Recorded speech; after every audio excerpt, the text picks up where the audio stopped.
নমস্কাৰ। আজি মই আপোনালোকৰ ওচৰলৈ আহিছোঁ এখন সামাজিক পটভূমিত ৰচিত গ্ৰন্থলৈ।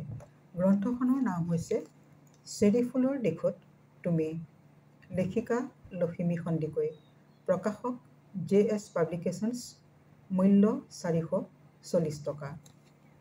লখিমী সন্দিকৈ ইংৰাজী সাহিত্যৰ স্নাতকোত্তৰ। তেওঁ ইংৰাজী কবিতা ৰাষ্ট্ৰীয় আৰু আন্তঃৰাষ্ট্ৰীয় ইংৰাজী কবিতা সংকলনত প্ৰকাশ পাইছে আৰু তেওঁ গল্প আকাশবাণী গুৱাহাটী সাহিত্যচৰা আৰু মহাবাহু সাহিত্য চৰ্চাত সম্প্ৰচাৰিত হয়। এই গ্ৰন্থখনত কাহিনীৰ পটভূমি হিচাপে শ্বিলং চহৰখনকো সামৰি লৈছে। চেৰি ফুল আৰু চেৰি মহোৎসৱৰ বিষয়ে এই গ্ৰন্থখনত সুন্দৰকৈ বৰ্ণনা কৰা আছে। 2016 চনত মেঘালয় চৰকাৰে the institute of bioresource and sustainable development আৰু ইণ্ডিয়ান কাউন্সিল ফৰ কালচাৰেল ৰিলেশ্যনছৰ সহযোগত শ্বিলঙত উদযাপন কৰি আহিছে ভাৰত আন্তৰ্জাতিক চেৰি ফুল মহোৎসৱ।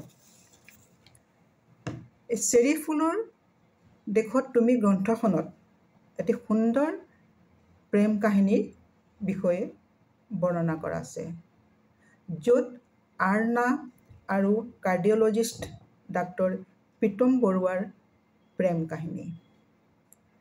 প্ৰেমৰ গভীৰ সাগৰ, পুৰুষৰ গম্ভীৰ প্ৰেম আৰু মৌন সৰল কথা, ক্ৰমান্বয়ে বাঢ়ি অহা হৃদৰোগ আৰু চিকিৎসাৰ কথা, অভিমান, প্ৰাপ্তি আৰু অপ্ৰাপ্তিৰ কথা, আৰু মানৱ প্ৰেম তথা দায়িত্ববোধৰ কথা। এখন অতি সুন্দৰ উপন্যাস আৰু এই উপন্যাসখন পঢ়িলে কেতিয়াও নিৰাশা হ'ব লগা নহয়। যদি আপোনালোকে সবিশেষ জানিব বিচাৰে গ্ৰন্থখনৰ বিষয়ে, তেন্তে সংগ্ৰহ কৰক আৰু পঢ়ক। ধন্যবাদ।